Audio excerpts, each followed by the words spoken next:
Okay team, welcome back. Last episode, if you were following along, you would have seen that I bought this here Honda Scoopy, aka Metropolitan, as a failed non-running project from the previous owner. Last episode, I did however get it to start and run. But this episode, we're going to do everything that is maintenance. We're going to start by changing the oil, changing the coolant, changing the fuel filter. We're going to attempt to figure out why that starter motor does not work. And then after that, we're going to pull the carburetor, tear it down, and give it a thorough clean. Stay tuned.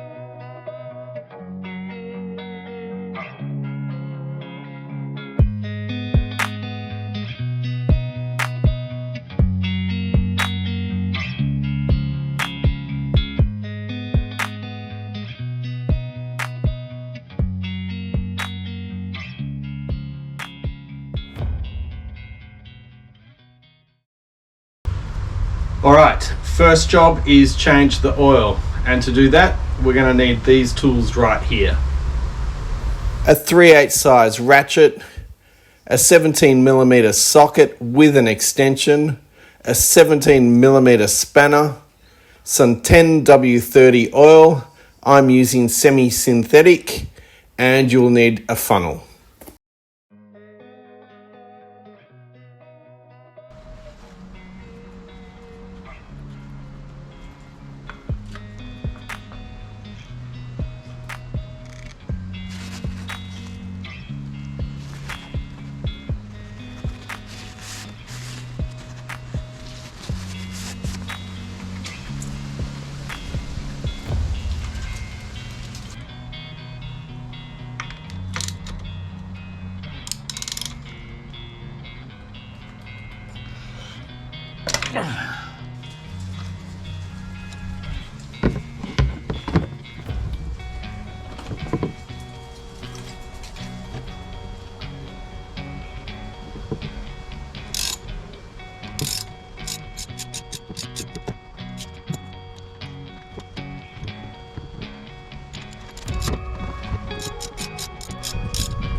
Now that we've got the oil changed, time to change the coolant. And to do that, you're going to require the following tools: a Phillips head screwdriver, a quarter drive ratchet, an extension, a 13mm socket, some coolant, demineralized water, and a funnel.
Once the coolant's done, now we can move on to changing the spark plug. To do that, you're going to need these tools here. You'll need a spark plug, a 3/8 drive ratchet, a long extension, a 16mm socket.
And once the spark plug's in, it's time to now change that fuel filter. Very easy, this one, just the following tools: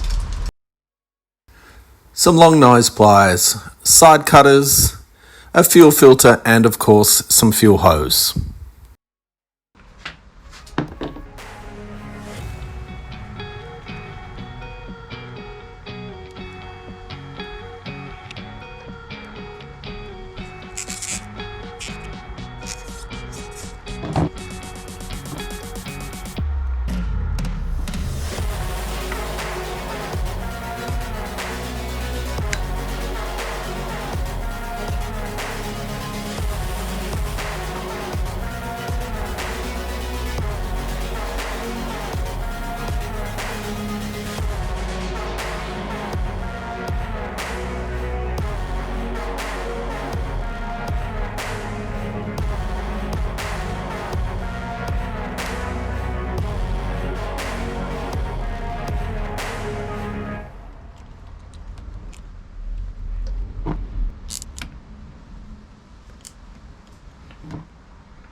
From here, we're going to move on with the carburetor. To remove the carburetor out of the Honda Scoopy, aka Metropolitan, you're going to need the following tools.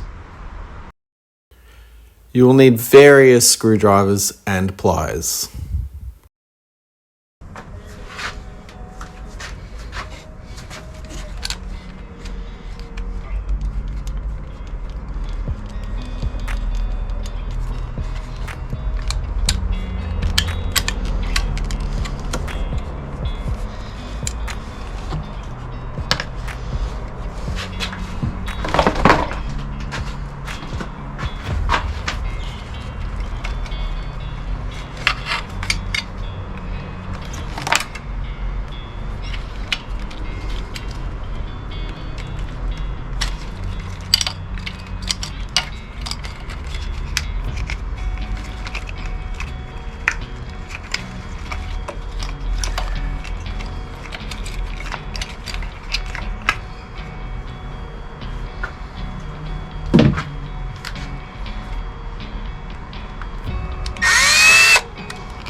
Okay, once you've got the carburetor out, it's time to disassemble it. Just be careful, it is still full with fuel in the fuel bowl. So maybe turn it on its side and drain the fuel out. Bear in mind there are 2 coolant lines underneath the carburetor that need to be disconnected. You probably couldn't see that on camera.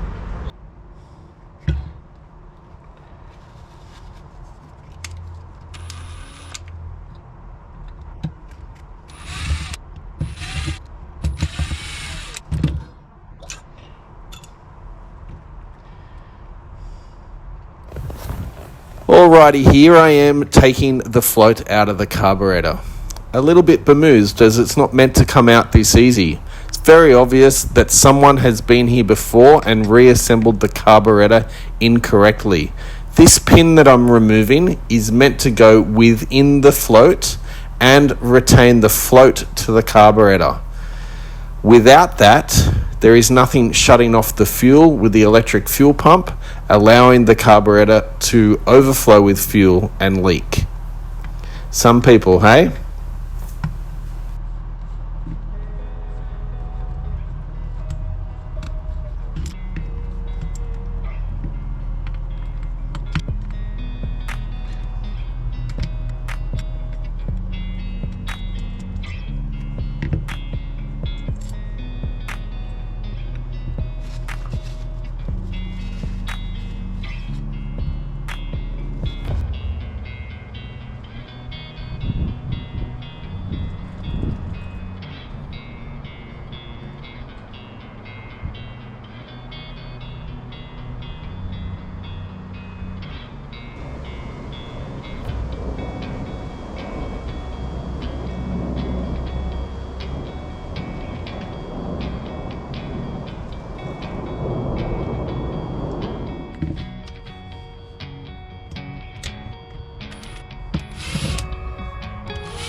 Alright, so once the carburetor is rebuilt, you simply have to reinstall it the same way you took it out.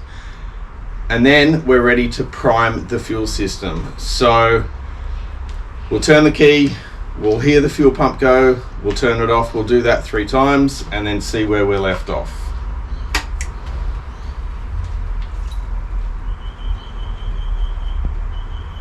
Alright, I can hear the fuel pump go. I'll turn it back off again.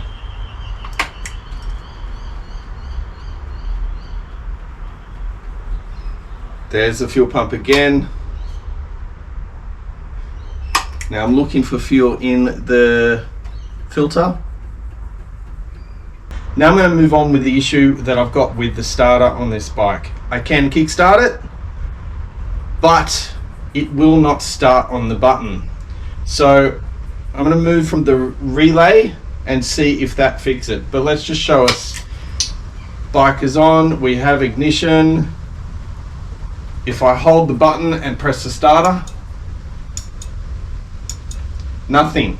But we can hear this relay here click. So I'll turn the ignition off and I'm going to get a bit violent with this relay. So hopefully if I give it a bit of a tapping,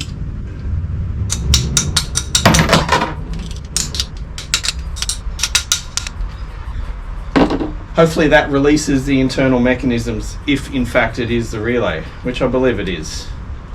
Because if I can hear the relay click from the button, that means it's not the button, at least in my mind anyway. So let's try again. Ignition's on. Again, I can hear the starter. I can hear the relay clicking. But no starty farty. We may have to try another relay.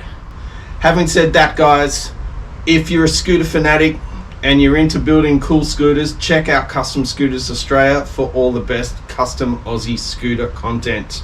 Progress. We have a solution. Now, the solution turned out to be pretty simple. The issue was this little relay. So the relay was not working. We gave it a tap, tap, tap, and that didn't bring it to life. So we've gone and purchased another relay, and that seems to resolve that problem. Turn the key on. We can hear the bike start to do its thing.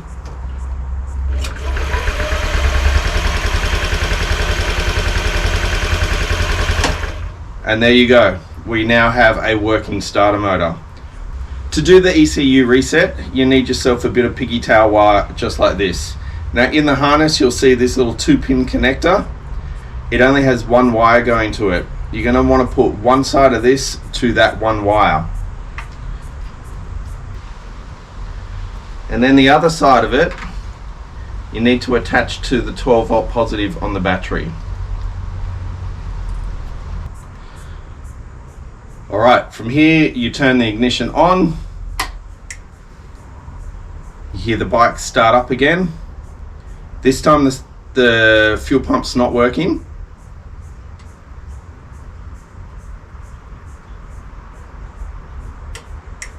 You hear the main ECU relay click.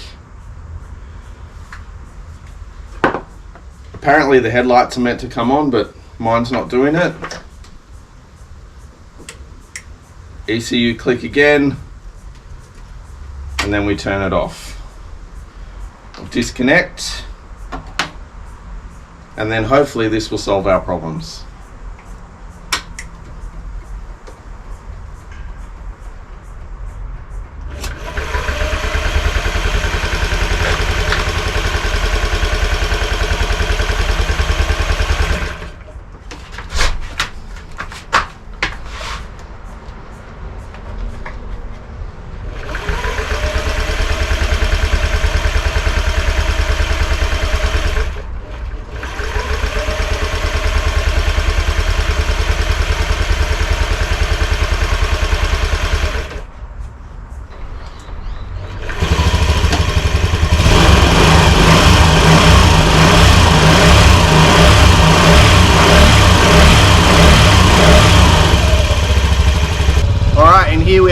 first ride in possibly a whole decade.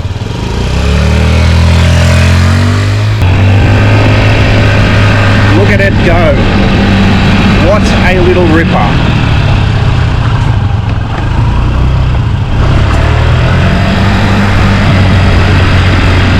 What a great little bike this is.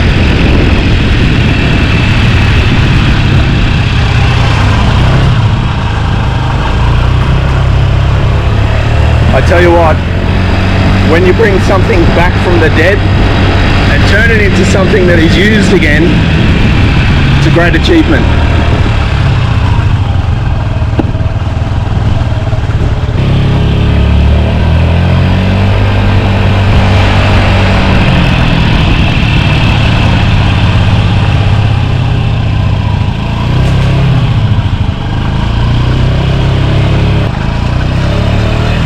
The wind in your hair as you ride along on a 49cc Stallion. Sensational.